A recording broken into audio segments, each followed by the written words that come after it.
Hi boys and girls, today we're going to talk about standard deviation. So it's just a lot of talking, okay? So we discussed the other day how this would be a normal or symmetrical deviation, and that we also call it a bell curve, okay?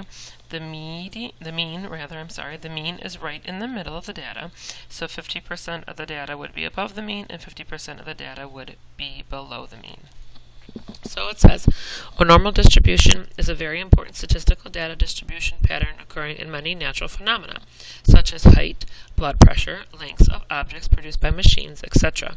Certain data, when graphed as a histogram, data on the horizontal axis, amount of data on the vertical axis, so like a regular histogram that we made yesterday, creates a bell-shaped curve known as the normal curve or normal distribution. So these things, if we took everyone's height, we talked about this in class the other day, we would expect the mean to be in the middle and 50% of people to be taller, 50% of people to be shorter. That's why the mean is the average or a measure of central tendency, because they tend towards the center. Few people would be way taller and few people would be way shorter. So the spread of normal distribution is controlled by the standard deviation, which is this little symbol. You'll see that in your calculator. This is the deviation of a population. We're going to use sample, which we'll talk about in a minute. So the smaller the standard deviation, the more concentrated the data. To deviate from the mean means that you have a difference. So a deviation is a difference. Okay. So like if it's normal to wear jeans and you wear shorts, that's a deviation from what is normal or standard. So this picture, okay, all of these curves here, okay, all of them have the same mean. So see, here's my mean. Okay, so they all have the same mean, but they have different standard deviations. Okay, so this one has the lowest standard deviation because see how the edges of the curve are really close to the mean? So the data is not very spread out. It has most of its data is close to the mean. It's very concentrated. So that has the lowest standard deviation. This one, the edges are much further spread out, so it has the largest standard deviation. Okay. Over here, these three all have the same standard deviation. They're all the same distance away. The edges are all the same distance away from their means, but all the means are different.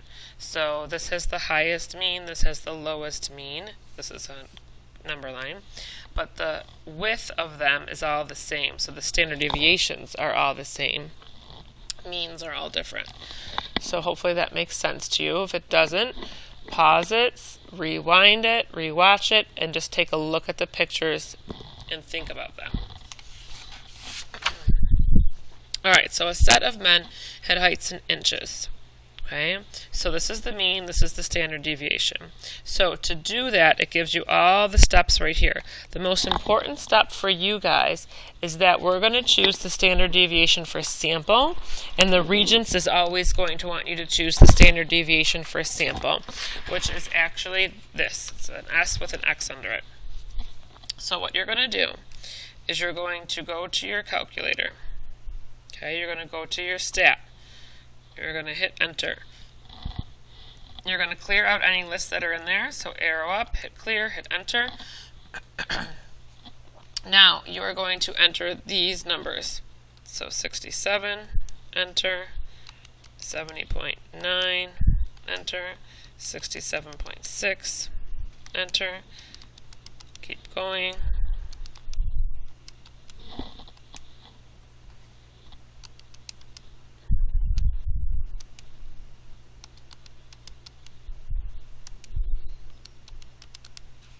Okay, so I get them all in there.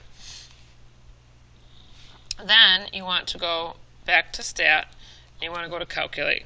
Okay, we are calculating one variable statistics. The only thing we have in here is the height of these men. So it's one variable, height. So I go in there. Okay, my numbers are actually in list 1. I do not have any frequencies, so I skip that, I leave it blank. I go to calculate. Okay, so we've already reviewed this. That should not be a problem for you. I see my mean is 68.975. Now I need to find the standard deviation.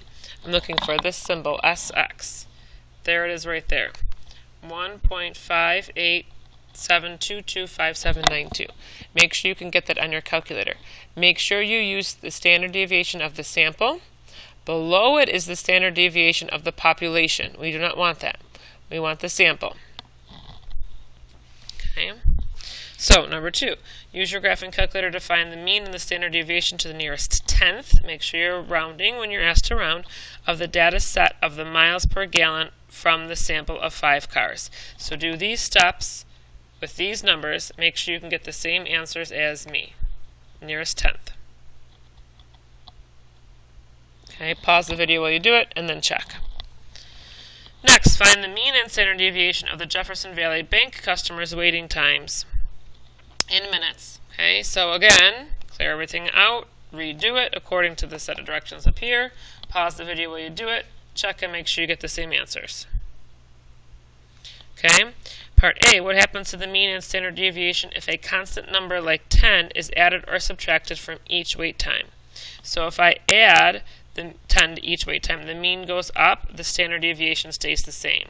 So the mean's going to go up, hopefully by 10, because I'm increasing each number by 10, but the standard deviation, the differences, don't change because every number was increased by 10, so the difference of the numbers should stay the same, or the deviations.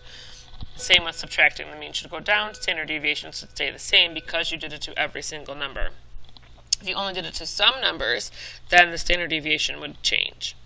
So what happens to the mean and standard deviation if a constant number like 10 is multiplied by each waiting time? Okay, so again, depending on if you're multiplying or dividing, up for the mean if you're multiplying, down for the mean if you're dividing, because you're moving every number up 10 times. This standard deviation will stay the same because you did it to every number. The differences of the numbers from the mean stays the same. Make sure you can understand that. If you don't, write yourself a note and make sure you ask me about it. Okay, same thing down here. You have the golfers. Remember, golfers want low scores. So make sure you can get the work. Pause it while you do it and then play again. So Leah is more consistent because her standard deviation for sample is lower. Therefore, those 3 dots mean therefore in math. Therefore, it's less varied, or her data is less widespread. Okay, her numbers are closer to her mean, so she performs more consistently.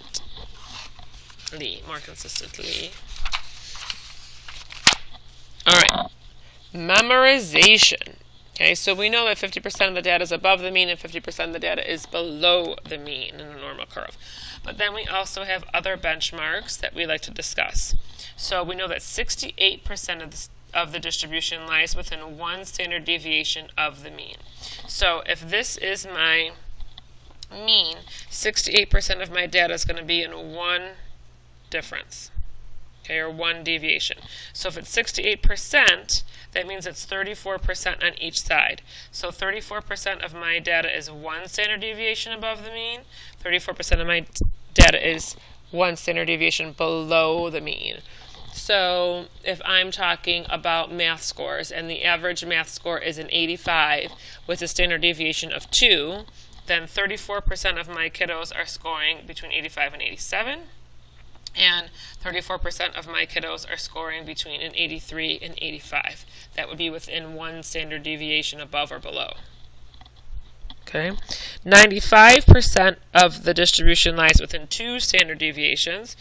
So that's 95%, which means 47.5 and 47.5. Which if this piece is 34, then this piece is 13.5 on its own.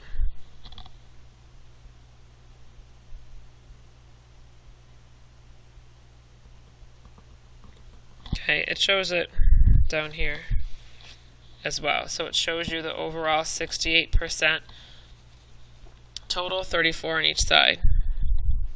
Okay, 95% total, which would be roughly 34% and 14%. And then you got 2% here and 0.1% out here. Okay.